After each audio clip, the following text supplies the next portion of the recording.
Konnichiwa! It's that time again. It's time for another collector's edition. The series where I'm trying to collect every single Sega Mega Drive game. First starting off with the UK collection, then PAL, and then everything else. In this show, we'll be taking a look at a game that is probably the mintiest I have for the Sega Mega Drive. We complete an EA sub-collection, and we'll be looking at a load of classic games that we've added. And as a little bonus, we'll also be looking at some other non-Mega Drive related pickups that I've added to the games room. My name's Mike, and this is the Retro Gamer Boy Show.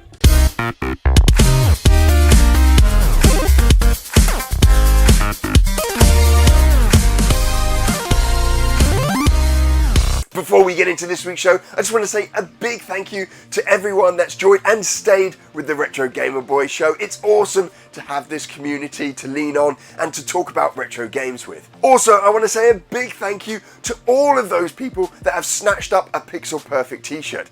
This range has been super popular, and because of that, I'm adding a few more consoles to the t-shirt design. As of now, you can pick up the Master System 2 design and the Neo Geo AES.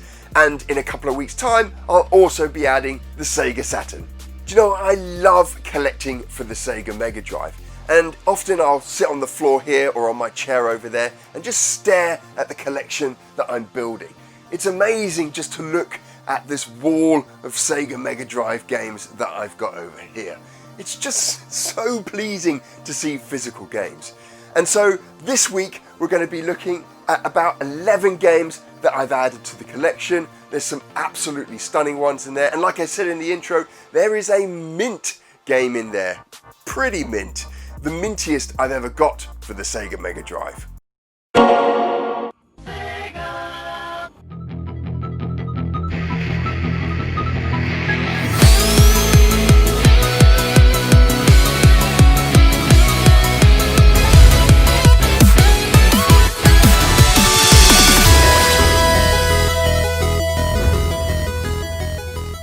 So we have a few games to get through, and we're going to be starting off with this one here, Dr. Robotnik's Mean Bean Machine.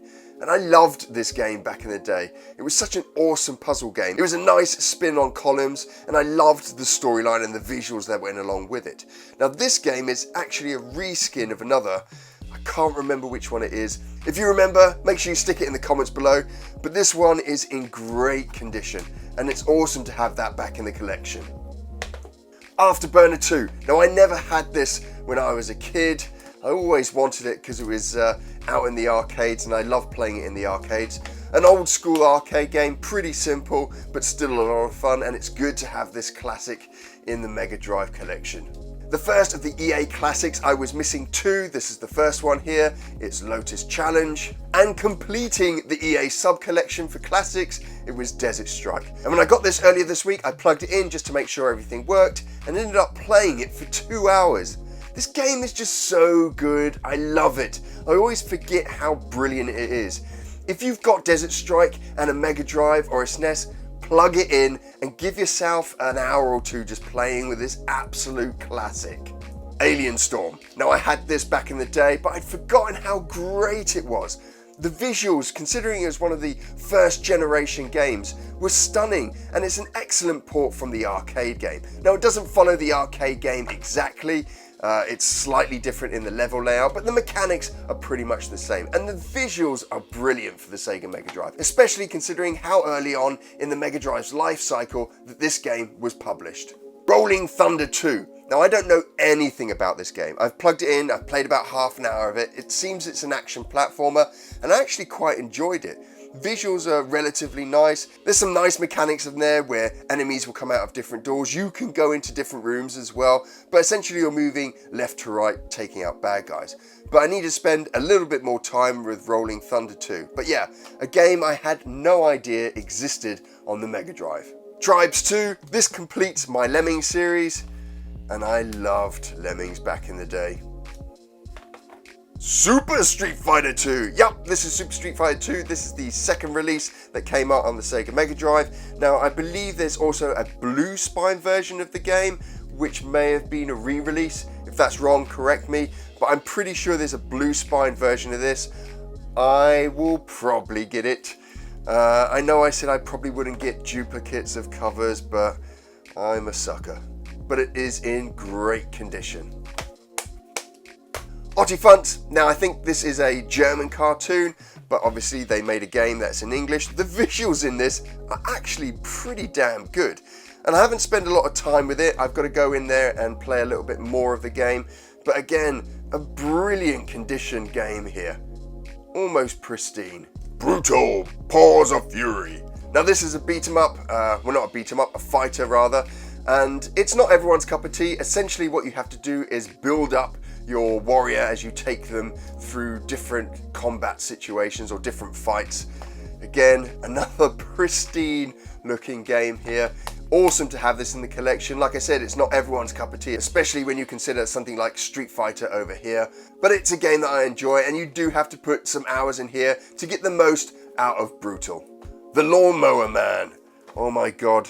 Do you remember this film? I mean, if you're too young, you won't. It was the film for VR. And this game starts off pretty nice. There's like a VR first-person section in it, and it's pretty technically impressive for the time.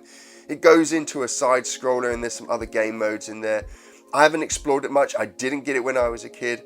I played the first and I think the second level, which is a bit side scroller, but I need to dedicate some more time to this game. Again, stunning condition. Now on to one of the most mintiest games I've ever got for the Sega Mega Drive. And minty from an internals point of view. There's a couple of little niggles here and there, nothing you can really see. But inside it is stunning. So you get all this paperwork, and I don't remember receiving any of this with Micro Machines 2. It was a long time ago. But you've got these congratulations certificates that you could give out to your friends. There are invites, so you can invite people to tournaments. Obviously no internet, everything was done over by phone or by post. And then the manual as well. And these little extras here, these peripheral bits of the game are just in super minty condition. Nothing's wrong with them. I'm so surprised that they've survived this long. I just wish I could get some sleeves for the manuals for the Codemaster games. They have a really weird, I think, width rather than length to them. So I need to try find some sleeves. Again, if any of you guys know whether I can get sleeves for the Codemaster games, let me know in the comments below. And lastly, we've got DJ Boy, another arcade port classic from Sega. And this one, again, is pretty minty. It's in a great condition.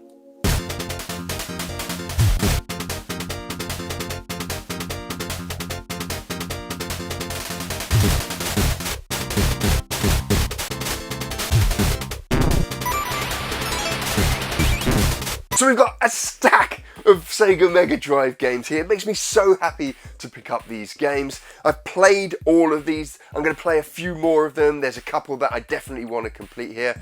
And I do play all the games that I collect. They don't just go on the shelf and stay up there. They're always out on the Mega Drive over here, and I'm always playing these games. Now next month, I'm going to have a stack more Mega Drive games coming in, and some particularly rare games are going to be entering the collection. Now I also wanted to show you a couple of other things that I've picked up for this games room here, because I don't just collect for the Sega Mega Drive. But saying that, first off, I did get a retro bit joypad. I'm really enjoying this. It's got a couple of little niggles and quirks to it, but it's a great joypad. I also got the receiver, and the receiver is fantastic. If you haven't already, you can check out my full review on this, the retro bit wireless 8-button joypad, and I'll stick a linky thing up in the corner. Some of you may recognize this from other videos. It's a compendium or a manual of all the games available for the Sega Mega Drive in the UK. It's missing one or two, and I love this, having a physical manual that I can tick stuff off to show that I've got everything in the collection. Yes, I do it digitally, but physical is awesome. Now I've added 2 more books to the collection, and we've got the Super Nintendo one over here and the N64 version. I've also got this, a fantastic gift, a 3D version of Link's Awakening's world map. I absolutely love this. I love Zelda. Continuing the Zelda theme, I also got Cadence of Hyrule on physical at last, and I got Hyrule Warriors Age of Calamity. Got a little Lemmings figure. Also the Game & Watch 35-year anniversary edition. I love this little thing. You're not going to play it every single day, but it's just great to jump in there. It's really quirky. And I've heard that some people have managed to hack this and start putting other games on it. But for me, it's just awesome to have another Game & Watch, a modern version of Game & Watch in the collection. And lastly, I've got this, the Ever Arcade. Now, this is something I covered in my Christmas special, and I've now added one to the collection, which is awesome. The best thing about this is the games are super cheap to pick up. Awesome console. I'm going to have to do a full review on this as well. It's just brilliant to have here in my games room.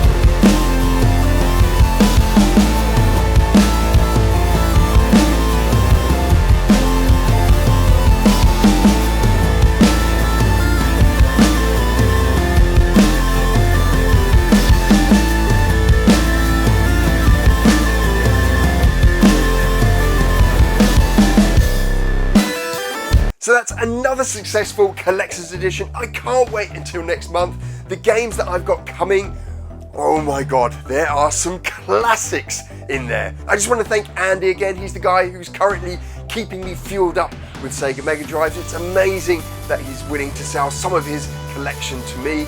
I'm so grateful for that. It's helping me build out this full Mega Drive collection. Now, if you've enjoyed this show, remember you can always subscribe by clicking on a little button just below the video here, or on my little pixel head that will pop up in a minute. And if you love your retro gaming and you never want to miss a Retro Gamer Boy show, because why would you, then you can always catch us every single Monday. And you can get notified by clicking on a little bell just below the video here. And of course, as always, you can always check out 2 videos over here.